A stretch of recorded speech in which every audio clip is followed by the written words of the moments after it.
Maya was 24 years old, with warm brown skin and eyes that held more stories than she ever shared. Working as a private nurse in the Sterling estate in Los Angeles, she moved through the enormous mansion like a whisper, silent, efficient, nearly invisible. The Sterling estate was legendary in Los Angeles. 7 floors, marble everywhere, enough rooms that the staff rarely crossed paths. Maya preferred it that way. After her mother's death from illness 2 years ago, she'd buried herself in work. Every task, every shift was a way to keep moving forward without feeling. That Tuesday morning changed everything. She found a cream-colored envelope sitting on her medical cart. Her name, Maya, written in elegant gold letters across the front. Her heart skipped. In 2 years, no one here had called her by name. Inside was a note: "Come to the West Wing, room 401, 11 a.m. Come alone. J.S." The West Wing. The forbidden section where James Sterling himself lived. The 82-year-old billionaire who built a tech empire. No one had seen him in years. Rumors swirled. Some said he was bedridden. Others claimed he'd lost his mind. Some whispered he was already gone. Why would he summon her? At 10:55 a.m., Maya stood outside room 401. Her hand trembled as she knocked twice. "Come in," a weak voice called. The room was dim, curtains drawn, smelling of medication and old books. In a wheelchair by the window sat a thin man with silver hair and sharp gray eyes that seemed to see right through her. James Sterling. "Sit," he said. She did. "You've worked here for 3 years, he stated. "Not once have you stolen, lied, or looked at me until now." Maya stayed quiet. "I've watched you," he continued. "From cameras, from reports. You work like you're hiding from something." She looked down. "I'm dying, Maya. 4 months left, maybe less." Her eyes met his. "I don't need a nurse for medical care. I need someone I can trust." He leaned forward. "Do you know why I chose you?" She shook her head. "Because invisible people see things others miss. They listen. They don't ask foolish questions." He reached beside him and pulled out a small wooden box, placing it on the table between them. "Inside this box is the beginning of everything. Come back tomorrow, same time. If you open it, you'll see things you can't unsee. But if you choose not to, no one will blame you." Maya stared at the box, her heart pounding. "I'll be here tomorrow," she said softly. Mr. Sterling smiled faintly. "Then your real job starts now." If you're enjoying this story, please like this video and subscribe to our channel. We post powerful, emotional stories every week. Hit that notification bell so you never miss an episode. Comment below what you think is in the box. Maya couldn't sleep that night. The box, his words, the weight of something unspoken, it all replayed endlessly. Why her? What could a billionaire possibly regret? The next morning, she arrived early. Her knock was answered immediately. "You came," Mr. Sterling said, looking unsurprised.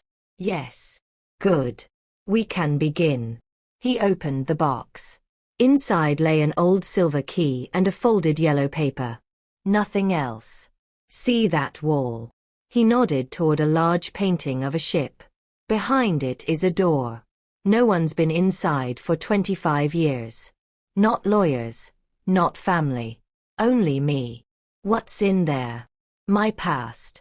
All the parts one locked away." He handed her the key. "I want you to open it." Maya walked to the painting.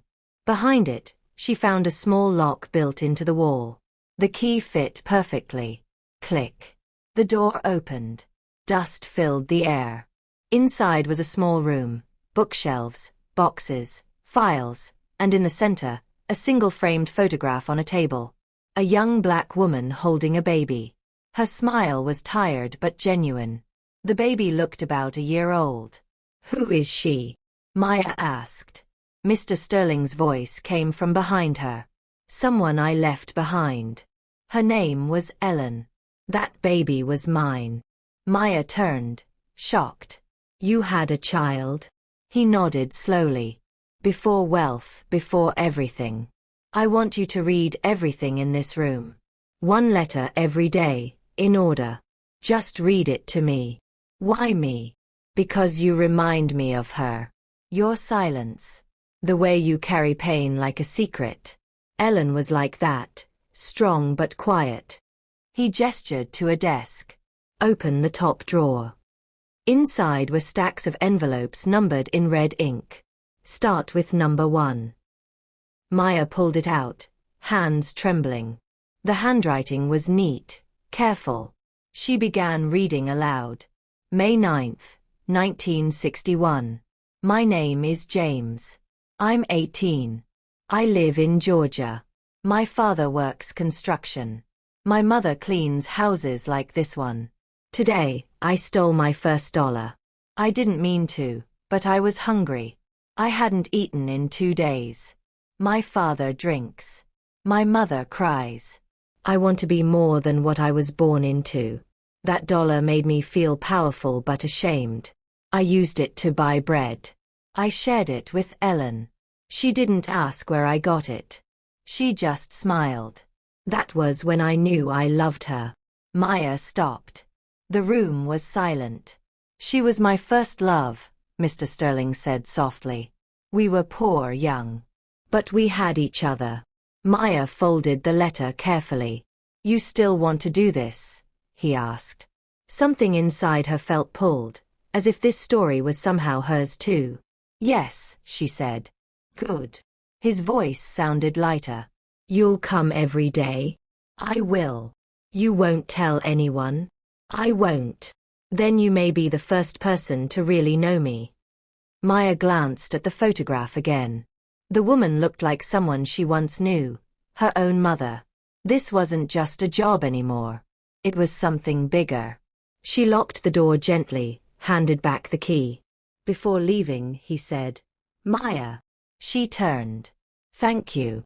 She nodded and stepped into the hallway. But this time, something felt different.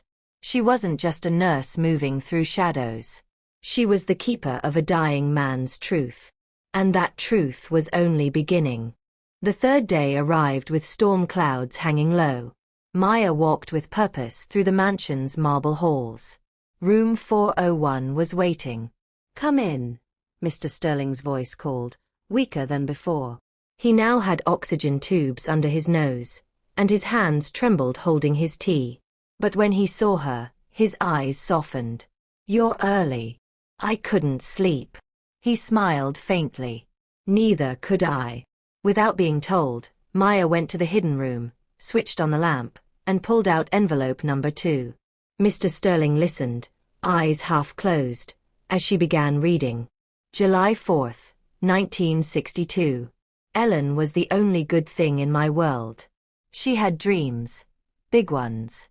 She wanted to be a teacher, to leave Georgia, to escape the poverty and fear. We talked about running away together. But I knew I couldn't give her that life. Not yet. I started working everywhere. Gas stations, construction sites, cleaning rich people's cars. I stopped stealing. I wanted to earn something real. But one night, Ellen told me she was pregnant. Maya's hands froze. Mr. Sterling closed his eyes. I was 19. She was 18. We were just kids. But when she said it, something changed. I wasn't scared. I was alive. I promised to take care of her and the baby. I swore it. I meant it. Maya set the letter down carefully. The silence was heavy. She believed in me, Mr. Sterling said suddenly. Even when I didn't believe in myself. Sounds like she loved you. She did. And I ruined everything. He looked at Maya with clear eyes. Promise me something. What? Don't judge me until you've heard it all. Maya looked at the envelope. It felt like holding years of buried pain. I promise. Good, he whispered. Because the worst parts are still coming. Maya placed the letter back, her hands shaking slightly. She moved to the table where the photograph sat. Did you ever hold the baby? She asked. No. His voice cracked. I wasn't there. She gave birth while I was in Chicago trying to get work. I thought I had time. When I came back, she was gone. Maya frowned. Gone where? She left Georgia. Disappeared. No one knew where she went. I searched for years, he continued. Hired people, checked hospitals, schools. Nothing. She erased me. Maybe I deserved it. Do you think she hated you? I think I broke her heart. People don't always recover from that. After a long pause, he asked, do you believe people can change, Maya? Yes. Why? Because I did. It was the first personal thing she'd shared. The first time her voice didn't sound like just an employee. Mr. Sterling leaned forward. What did you change from? I was angry. For a long time. Why? My mom worked herself to death, Maya said. She nursed people in homes like this, day and night, for people who never learned her name. She still died in a small apartment with no money for proper care. Mr. Sterling closed his eyes and nodded. I hated wealthy people, Maya admitted. I still struggle with it sometimes. That's fair, he said quietly. Maya walked back to her chair. But hate makes you tired. And I got tired. I think we're more alike than I thought, he said. Maybe. But you had a choice. My mom didn't. He didn't argue. You're right. Another silence fell. Tomorrow's letter will be harder, he warned. I'll be here. As she stood to leave, he said, Maya, if anything happens to me before I finish this story, promise you'll finish it anyway. Her eyes locked on his. I'll finish it. Even if I have to read it alone. Mr. Sterling smiled faintly. That's all I wanted. She left slowly, the sound of rain beginning to tap against the windows like the sky was crying for a past too heavy to carry. But Maya walked through those quiet halls with something new inside her. A promise, a purpose, and the beginning of a truth she couldn't unhear. Maya arrived before 11 the next morning. Something restless in her chest wouldn't let her stay away. Mr. Sterling's voice was weaker. His hands shook more. But when he saw her, something in his eyes softened. You're early again. I couldn't sleep. Neither could I. The wooden box sat open on the table. The silver key beside it. Envelope number 3 waiting. Maya went to the hidden room without being told. The smell of old paper no longer frightened her. It felt familiar now, like stepping into memory itself. She sat at the desk and began reading.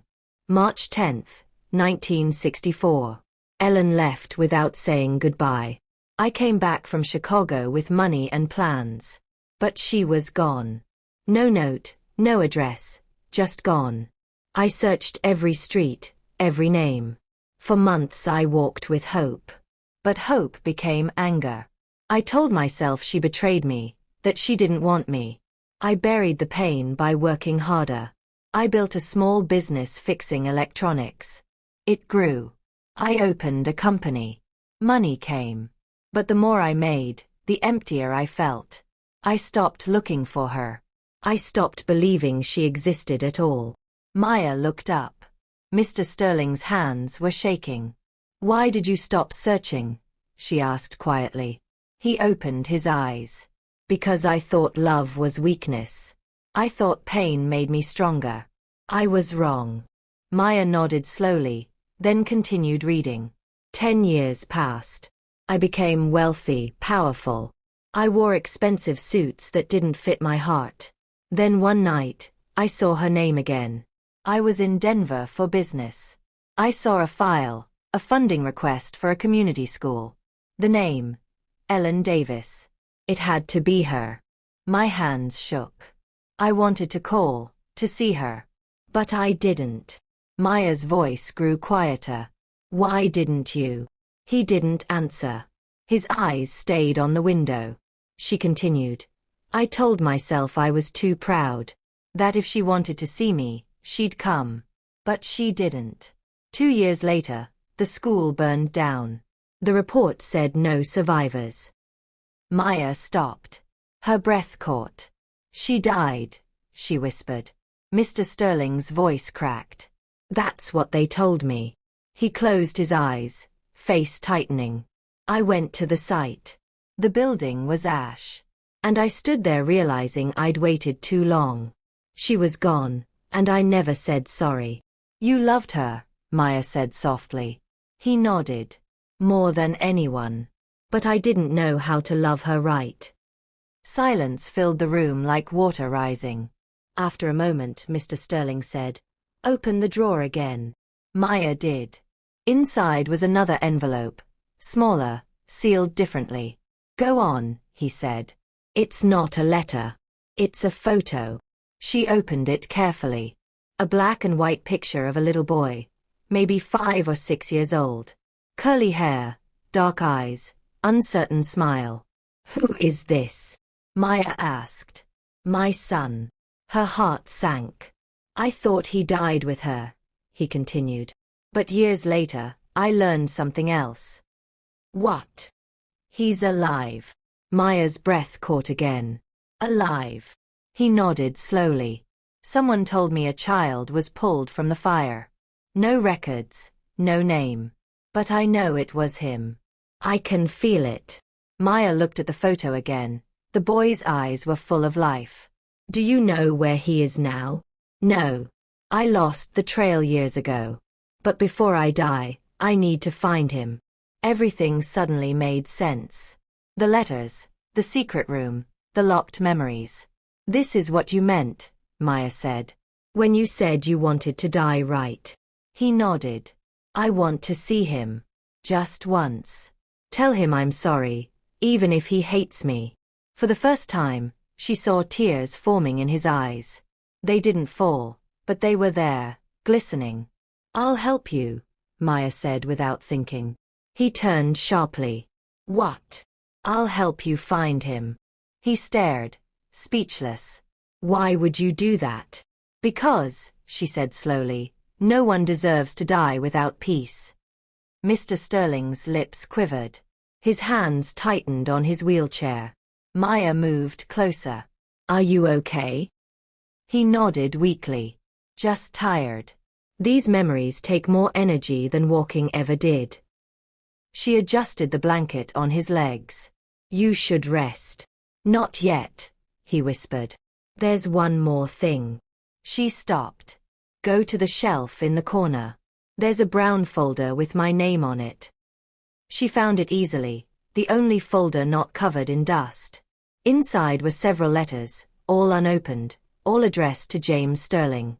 The handwriting was soft, neat, feminine. "These are from her?" Maya asked. "Yes. I never opened them." Her eyes widened. "Why?" "Because I was afraid. Afraid of what she might have said. Afraid of seeing how much she hated me. But I can't die not knowing anymore." He motioned to her. "Open the first one." Her hands shook as she unfolded the paper and began reading aloud. "James, I don't know if you'll ever read this. I left because I had to. You were chasing something I couldn't understand. You wanted the world. I only wanted you. When you come back and see we're gone, please don't hate me. I did what I thought was best for our son. His name is Samuel. He looks just like you." Maya's voice trembled. Mr. Sterling turned away, covering his eyes. "Samuel," he whispered. "She named him Samuel." Maya stopped reading. "Keep going," he said through the pain. "If you ever find this, promise me you'll be kind to yourself. You are not your father, James. You can be better. You just have to stop running from love." Maya folded the letter gently. He was crying now. Silently. "She forgave me," he said, voice breaking. "Yes," Maya said softly. "She did." He took a shaking breath. "Then maybe my son can too." Maya placed the letter back in the folder. "We'll find him. I promise." He looked at her for a long moment. "I believe you." The room fell quiet, the kind of quiet that carries meaning. As Maya stood to leave, he whispered, "Maya, thank you." She smiled faintly. "You don't need to thank me." "Yes, I do. Because for the first time in 60 years, I don't feel alone." She paused, then smiled gently. "You're not." She walked out, the soft glow of the lamp fading as the door closed. In her hand, she still held the name, Samuel. It echoed in her mind as she walked the empty hallway. She didn't know it yet, but that name would soon change both their lives forever. Maya didn't walk through the Sterling estate like staff anymore. She moved with purpose, someone who'd been trusted with something fragile and precious. The next morning, as she turned toward the West Wing, she saw someone leaving room 401. The head nurse, sharp-eyed and efficient, clutching a folder. She didn't notice Maya until they nearly collided. "Oh, you're early," the nurse said, raising an eyebrow. "I'm always early," Maya replied. The nurse nodded and walked off, heels clicking on marble. Maya waited for the sound to fade before knocking. "Come in." She stepped inside. Mr. Sterling wasn't in his wheelchair. He was in a hospital bed now, rolled in overnight. More tubes, more machines beeping softly. But his eyes, still sharp, still watching. "You're here," he said softly. "Yes. I moved," he said. "Didn't want to. They said it's safer. Easier to rest. But I don't want to rest. I want to finish." "You will," Maya said. "We're almost there." He pointed weakly. "The box. Still there." "Yes. The key. Right beside it." "Then let's go." She unlocked the hidden room and stepped into the space that now felt like another world. The photo of Ellen and the boy still sat on the table. The brown folder still lay beside the lamp. She pulled out envelope number 4 and began reading. July 2nd, 1980. I can still hear her voice. I try to forget, but I can't. I hear it in quiet moments, in dreams. Sometimes in crowds, I think I see her. But when I look again, it's no one. I'm married now. Her name is Patricia. She's kind, cold, but kind. She says I live in the past. She's right. I don't love her. I never could. We adopted a child. It didn't work. I didn't know how to love him. He left when he turned 18, never came back. He said I was distant, that I didn't see him. He was right. I can't forget the one I lost. I can't stop wondering if my real son is out there, walking, breathing, living without me. Maya's voice shook. She paused. Mr. Sterling opened his eyes, staring at the ceiling. "I was a coward," he said. Maya looked at him. "I could have tried harder. I had money, power. But I just let it go." "Why?" she asked softly. "Because every time I thought of him, I saw myself. Not the wealthy me, the boy me. The hungry, angry, broken me. And I hated him for making me feel that again." Maya stood and walked over. "You didn't hate him." "No," he whispered. "I hated myself." He turned away. "I had everything, Maya. Jets, cars, an empire. But I'd give it all away just to sit in a quiet room with that boy and hear him call me dad once." A tear slid down his cheek. Maya froze. She'd never seen him cry before. "I ruined everything," he said. Maya stepped closer. "You're still trying. That means something." He shook his head. "Trying doesn't undo what I did. Trying doesn't raise the dead or fix a broken boy who spent his life thinking his father didn't want him." "But you do want him," Maya said firmly. He nodded slowly. "Yes. I want him." "Then let's find him." Silence. Maya sat beside the bed. "Tell me everything. Every clue, every trail, every name. We'll start again." He looked at her like she was offering him a second chance at life. "There was a nurse," he said. "After the fire, she worked at the shelter that took in survivors. I think she knew where the boy went." "What's her name?" Gloria Parker. Where is she now? I don't know. She moved. My team gave up years ago. I won't, Maya said. He stared at her. You would really do this for me? Yes. Why? She thought carefully. Because maybe I can't save my mother. But I can help you find your son. Maybe that's how I heal. He stared at her for a full minute. You remind me of her, he said. Maya smiled. You've said that before. No, he said. Not Ellen. She frowned. He pointed to the drawer. There's another photo. Brown envelope. Take it. She opened the drawer. Inside was a thin envelope. She pulled out a photo of a young woman in her early 20s. Black, soft eyes, serious face, long braided hair. Her name was Rose, Mr. Sterling said. She worked here long ago. Maya turned the photo over. Written on the back. Rose, 1997. She stayed with me during my second heart attack, he said. She cleaned, cooked, but she also listened. Never asked for anything. Maya stared at the photo. She had a daughter, he said. Nia's hand tightened. Quiet like you. Smart. Full of questions. Maya turned slowly toward him. What was her daughter's name? He blinked. I don't remember. But she used to sit in the corner and read while her mom worked. Maya's heart started pounding. My mother's name was Rose, she whispered. He stared at her. She worked in a big house in the 90s. Said it was the only place she ever felt respected. He didn't speak. She told me, Maya continued, about a wealthy man who gave her a winter coat when she was sick. How that coat saved her life. Mr. Sterling's lips parted. She never told me his name. But she cried the day she left. I asked why.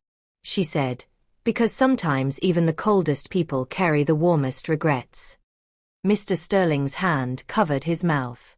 You're her daughter, he whispered. Maya nodded, eyes glassy. They sat in silence. No more letters were read that day. Because the truth had already spoken louder than any paper ever could. The room was still.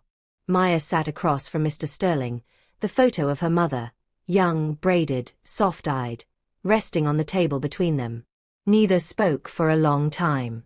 Outside, the rain had stopped. But inside, something had shifted forever. You're Rose's daughter, Mr. Sterling said again, as if saying it aloud would make it real. Maya nodded. Yes. He blinked slowly, taking it in. All this time. I didn't know. Neither did I. She died before I started working here. She never told me your name. Only stories. Stories about a house with marble floors and a man with sad eyes. He chuckled softly, dry and shaky. That sounds like me. She said you helped her once when she was sick. Gave her a coat. Paid her rent. You didn't even speak much. You just did it. I remember her, he said. She was quiet. But her eyes, they understood pain. She saw through everything. She reminded me of Ellen. He looked at Maya again. So do you. Silence settled between them. Not heavy, soft, shared. She used to say, Maya whispered, not all wealthy men are cold. Some are just lonely and don't know how to be kind. He stared at her. She said that. Maya nodded. He let out a long breath. Then he reached for the wooden box on his table and pulled out a thin black envelope. I was going to give this to you later, he said. But now feels right. She took it slowly. Inside was a single sheet of paper. An address, a photo, a name. Maya stared. Who is this? That, he said, is the man I believe is my son. Her breath caught. He lives under a different name now, Mr. Sterling continued. He changed it after the fire. I don't know if he knows who he really is. But I've been watching him for years. Why didn't you go to him? Because I was afraid. Afraid he'd reject me, that he'd spit in my face. I didn't want to face my own shame. He swallowed. But now I don't care about shame. I just want him to know the truth before I leave. Maya looked at the address. Brooklyn. A quiet neighborhood. Not far, not close. Just enough distance to feel like another world. He's a music teacher, Mr. Sterling said. Works with kids. Lives alone. Never married, no children. What name does he use? Daniel took a step back. No. No, I don't. This is crazy. You don't even know me. I didn't, Maya said. But I do now. And so does he. He stared at the photo again. He's dying, Daniel, she said quietly. He doesn't have long. Daniel turned away, rubbing his face. He never looked for me. He did, she replied. He just didn't know how. He had the money, but not the courage. Daniel gave a short, bitter laugh. That sounds convenient. Maya stood. Look, I'm not here to beg. But I've been reading letters. Letters he wrote before the world called him a billionaire. Letters about you, about your mother, about how he lost you and never forgave himself. He didn't speak. I know he's done terrible things, Maya said. But he's trying to make it right. I've seen him cry. I've seen him hold your picture like it's the only thing keeping him alive. Daniel turned around. His face was tight. He left her to die. No, Maya said gently. She left because she thought he'd never come back. And maybe she was right. But she never hated him. She wrote letters telling him to be kind to himself. Told him you looked just like him. Daniel sat down slowly. He buried his face in his hands. Why now? He asked. Why after all this time? Because it's not too late, Maya said. But soon it will be. Silence. Then Daniel whispered. What would I even say to him? Anything, Maya said. Or nothing. Just come sit with him. Let him see you once. Daniel lifted his head. Something in his face broke. Give me an hour, he said. I'll come. Maya nodded slowly. I'll wait downstairs. An hour later, they were in a taxi headed back to Sterling Estate. Daniel didn't speak much. He stared out the window. Maya sat beside him, hands clasped tight. When they arrived, she led him through the silent hallways. They reached room 401. She knocked. No answer. She pushed the door open. Mr. Sterling was awake. Barely. Tubes in his nose, eyes half closed. But when he saw Daniel, he tried to sit up. Maya rushed to his side. Easy. He's here. Daniel stepped forward slowly. Mr. Sterling looked at him like he was seeing a ghost. Samuel, he whispered. Daniel didn't reply. Mr. Sterling reached out a trembling hand. I thought I'd never see you. Daniel stood still, eyes wide. I don't know what to say. You don't have to say anything, Mr. Sterling whispered. Just let me look at you. Just let me feel like I did one thing right. Daniel stepped closer. He took his father's hand. It was cold, fragile, but it was real. I should have come sooner, Mr. Sterling said, voice cracking. I should have tried harder. Daniel's eyes were wet now. I don't remember you. I know, Mr. Sterling said. But I remember you. Maya stood in the corner, quiet, watching. Two hands, one old and shaking, one young and tense, held each other. And in that moment, years of pain weren't erased. But they were seen. They were shared. I'm sorry, Mr. Sterling said again. Daniel nodded slowly. I know. He sat beside him.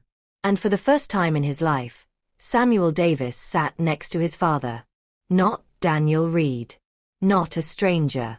But a son. Maya stepped out into the hallway and closed the door. Tears streamed down her face. But they weren't sad tears. They were something else. Something that felt like peace. Maya didn't sleep that night. She lay in her small bed, staring at the ceiling, replaying Mr. Sterling's words. Tell him I never stopped loving him. She kept looking at the photograph in the dim light. Daniel Reed. His eyes looked uncertain, like someone who'd built a quiet life but still carried unspoken pain. Morning came too quickly. The sky was pale gray. The city felt tired. Maya wore plain clothes, jeans, a gray sweater, hair tied back. She looked in the mirror one last time, then slid the photo and address into her bag. By 8:20 a.m., she was on the train to Brooklyn. She kept glancing at the address, 237, Brick Street, apartment 3B, Brooklyn. She didn't know what she would say. How do you tell someone their father, the one they've hated their whole life, is dying and wants to see them one last time? When she finally reached the building, it was modest. 3 stories, old red brick, rusty railings. The kind of place where stories hide under laundry lines and cracked sidewalks. She stood at the entrance, staring at the faded numbers. 237. She climbed the stairs slowly, her heart racing with each step. When she reached apartment 3B, she stood still. The hallway smelled like old wood and something fried. Music played faintly through the walls. Kids laughing in the distance. The real world going on as usual, not knowing that inside this moment, a life might change forever. She raised her hand. Knocked once. Twice. No answer. She knocked again. The door opened. A man stood there. The same man from the photo, a little older, a little tired. He wore a black t-shirt and jeans. His hands had chalk on them. Music teacher, maybe. But his eyes, those eyes were the same. He looked at her with confusion. Can I help you? Maya froze. Are you Daniel Reed? Yeah, he said slowly. Who's asking? My name is Maya. I work at Sterling Estate. His eyes narrowed. Sterling? The billionaire. She nodded. Yes. I've been taking care of him. Daniel leaned against the doorframe. What does that have to do with me? She swallowed. Can I talk to you? Just 5 minutes. He hesitated. I don't sell anything, she added quickly. I'm not here to bother you. I just have something important to tell you. He looked at her like he didn't trust anyone, then finally stepped back and opened the door wider. Fine. 5 minutes. She stepped inside. The apartment was simple. Small couch, bookshelves, piano by the window. Photos of kids, students, maybe, hung on the wall. No family pictures. No parents. No wife. He motioned for her to sit. She did. He stayed standing, arms crossed. So, he asked, what is it? Maya opened her bag and pulled out the photo. She placed it on the table between them. Daniel looked at it. His face changed. Where did you get this? It's yours, Maya said. Your real one. What do you mean, my real one? He asked, voice rising. She took a deep breath. The man you know as James Sterling. He's your father. Daniel's whole body tensed. What? Your birth name is Samuel Davis. Your mother was Ellen Davis. You were born in Georgia. After the fire, you were adopted. You took the name Daniel Reed. Daniel. Story adapted and reimagined. Original concept inspired by themes of redemption, family, and second chances. Reed. Maya blinked. So his name isn't Samuel. It is. But he doesn't know that. He was adopted by a woman named Margaret Reed. She passed away 10 years ago. He kept her name. Maya stared at the photo. The man looked maybe 45, tall, brown-skinned, gentle smile. But his eyes looked like they were hiding something. There was something familiar about his face. The curve of his jaw. The shape of his ears. He looked like someone carrying a story he hadn't finished telling. This is your final wish, Maya said quietly. He nodded. Yes. You want me to find him? Yes. Bring him here if he'll come. Mr. Sterling's voice broke. But if he won't, then just tell him. Tell him what? Tell him I never stopped loving him. Maya blinked quickly, pushing back tears. I will, she said. I promise. He reached out and placed something in her hand. The key. Keep this. It opens the study. Everything you need is in there. Letters, records, photos, birth certificates. In case he asks for proof. Maya closed her fingers around the key. When do you want me to go? As soon as you're ready, he whispered. Time is not on our side. She nodded. I'll go tomorrow. He looked at her, eyes shining. You're braver than most people I've known. I don't feel brave. He smiled gently. That's what makes you brave. She stood. I'll come early tomorrow. No, he replied. Take the day. Use it. Find him. Bring him here. Maya hesitated. What if he slams the door in my face? Then knock again. What if he says no? Then tell him it's not forever. Just one visit. One man. One truth. She nodded, heart pounding. I don't know what to say to him. Say what you feel. That's more than I ever could. Maya looked at the photo once more, then at the name, Daniel Reed. She tucked it into her bag and turned back. He looked tired. His eyes were closing. Mr. Sterling. He opened his eyes again. What if I can't find him? He smiled weakly. Then at least I'll die knowing someone tried. Maya walked to the door and paused. Good night. He whispered something she hadn't heard from him before. God bless you. She left the room with the key, the address, and the final wish of a man who'd once lost everything and was now hoping to find one piece before the end. The hallway felt different as she walked down it. Like something bigger was waiting just ahead.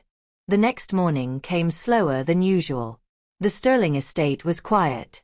Too quiet. Even the air felt heavy, like the house itself knew something was about to end.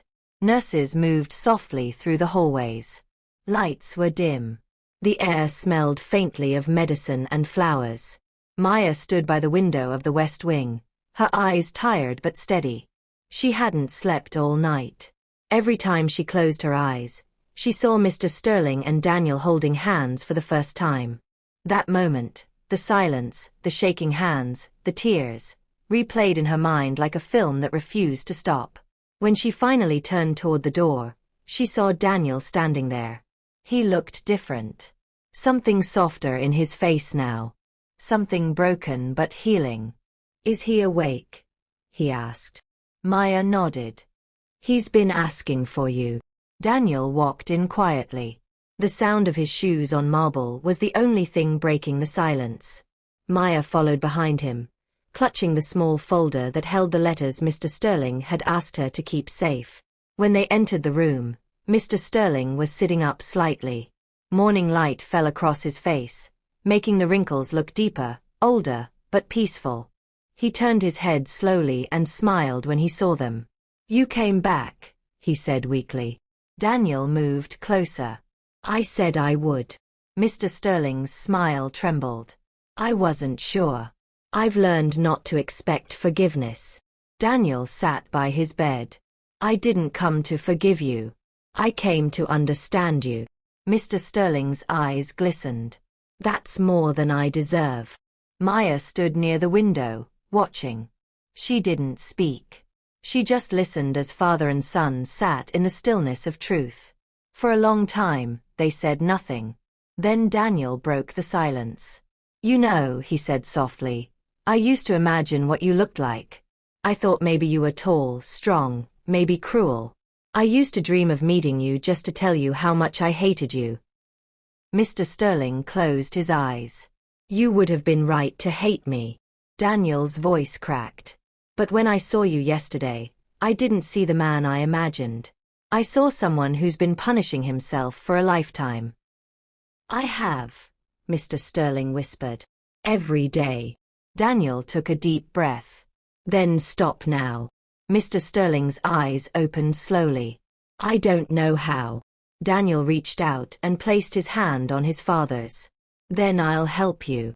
Maya blinked back tears. Mr. Sterling stared at their joined hands. You have her eyes. Daniel nodded. That's what they tell me. She would be proud of you, Mr. Sterling said. She always believed you'd grow into a man who'd make people better. I teach music, Daniel said. Kids who don't believe in themselves. Maybe that's something. Mr. Sterling smiled weakly. It's everything.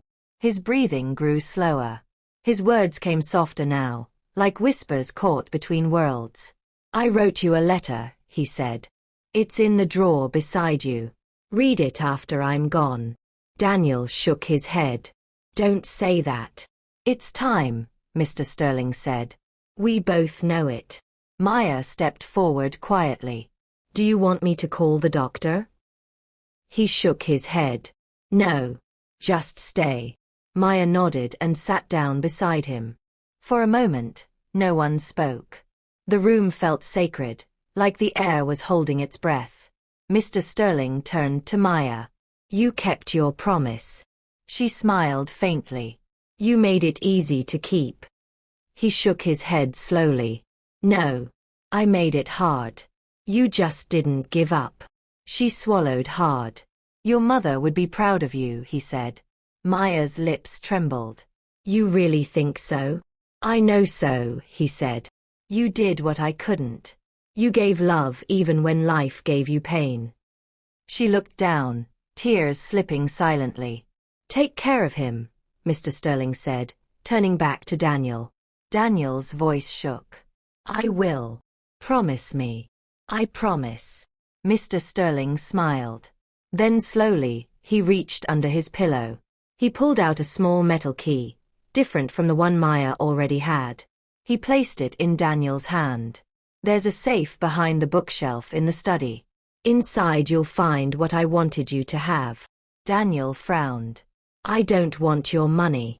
It's not money, Mr. Sterling said softly. It's memories. Letters. Your mother's things. I kept them all.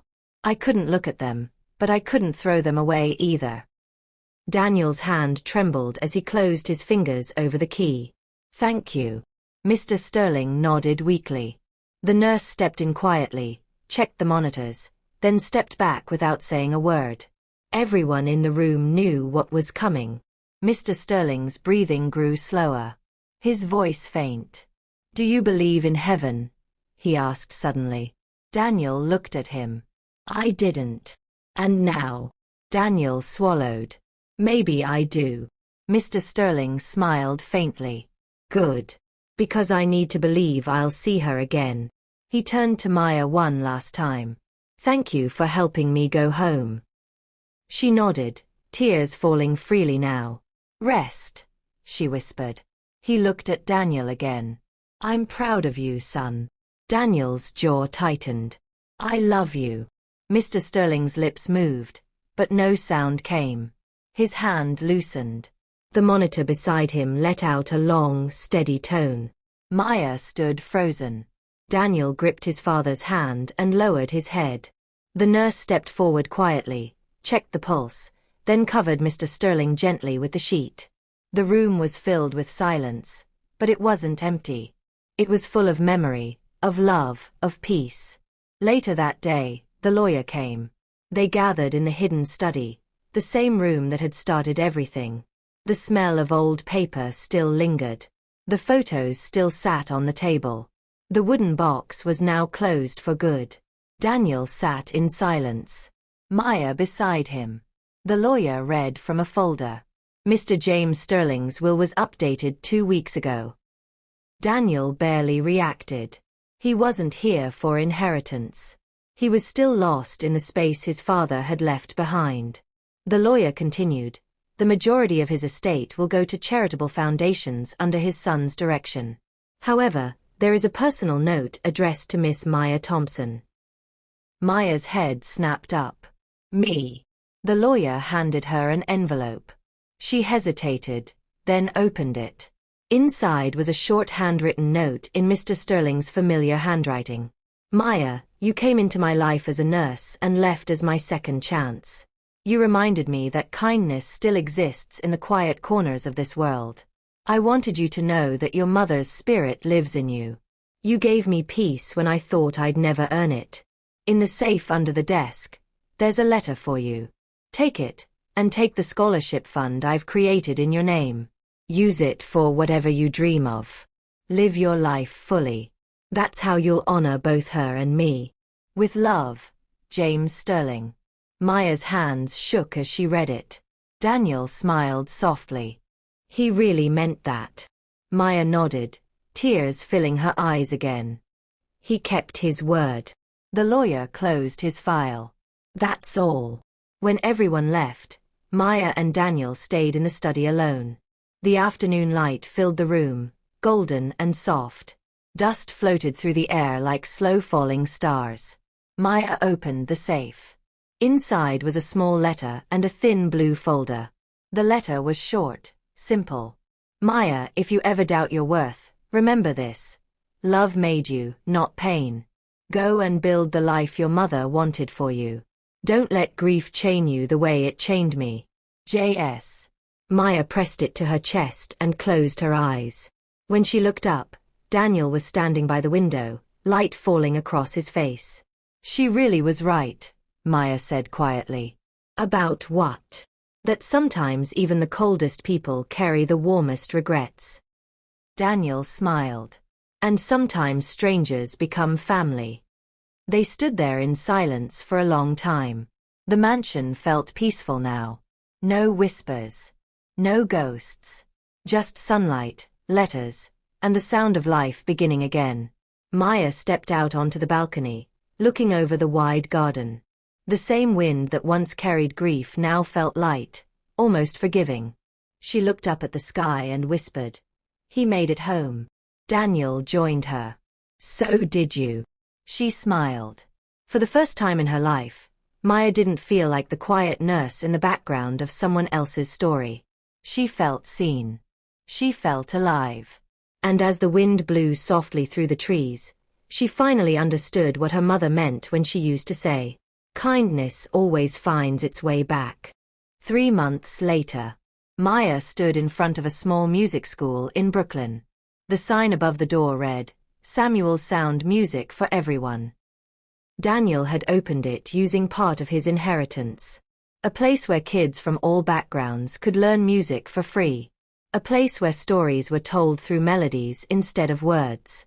Maya pushed open the door. Inside, she heard the sound of a piano, laughter, and young voices singing off-key but full of joy. Daniel looked up from the piano and smiled when he saw her. "You came," he said. "I told you I would," Maya replied, walking over. The kids waved at her. She'd been here every week since the school opened, helping out, telling stories, being present. Daniel stood and walked with her to a quiet corner of the room. "How are you doing?" he asked. "Good," she said. "Really good, actually." And she meant it. With the scholarship fund Mr. Sterling had left her, Maya had enrolled in nursing school to become a nurse practitioner. She wanted to help people the way her mother had, but with the resources and respect her mother never got. "And you?" she asked Daniel. He smiled, looking around at the kids. "I feel like I'm finally doing what I was meant to do." They stood together, watching the children play and sing. "You know," Daniel said quietly, "I never thanked you." Maya looked at him. "For what?" "For not giving up. For knocking on my door. For bringing me to him before it was too late." She shook her head. "I didn't do anything special." "Yes, you did," Daniel said firmly. "You gave me a father. Even if it was just for a moment. That moment changed everything." Maya's eyes softened. "He loved you. He always did." "I know," Daniel said. "And now I believe it." They were quiet for a moment. Then Daniel pulled something from his pocket, a small silver key. "I want you to have this," he said. Maya frowned. "What is it?" "The key to the study. I kept everything. The letters, the photos, the memories. I thought maybe one day, when I have kids of my own, I can show them where they came from. But I want you to have access too. Because you're part of this story. Maya took the key slowly. Are you sure? I'm sure, Daniel said. You're family now. Her throat tightened. Family. He nodded. Family. Maya smiled and slipped the key into her bag. Just then, one of the kids ran up to Daniel. Mr. Sam, can you teach us that song you played last week? Daniel laughed. Sure. Let's go. He looked back at Maya. Stay for a while? I will, she said. As Daniel walked back to the piano, Maya found a seat by the window. She watched him teach, watched the kids light up, watched life unfold in its simple, beautiful way. She thought about Mr. Sterling, about Ellen, about her mother, Rose, about all the people who had carried pain in silence, hoping someone would see them. And she realized something profound. Healing doesn't erase the past. It honors it. It transforms it. It turns grief into grace. She pulled out her phone and opened her notes. She'd been writing down her thoughts lately. Memories, lessons, reflections. Maybe one day she'd turn them into something. A book, a journal, a gift for someone else walking through darkness. She typed. Sometimes the people we're meant to help are also helping us. Sometimes a dying man's last wish becomes the beginning of your own life. Sometimes you have to walk through someone else's story to find your own. She paused, then added. And sometimes, kindness is the only inheritance that matters. Maya looked up. Daniel caught her eye and smiled. She smiled back. Outside, the sun was setting over Brooklyn, painting the sky in shades of gold and pink. The city buzzed with life, people coming and going, each carrying their own stories, their own wounds, their own hopes. But in that small music school, in that quiet moment, two people who had once been strangers were now family. And a billionaire's last wish had become a legacy of love. The end. Thank you for watching this incredible journey with us.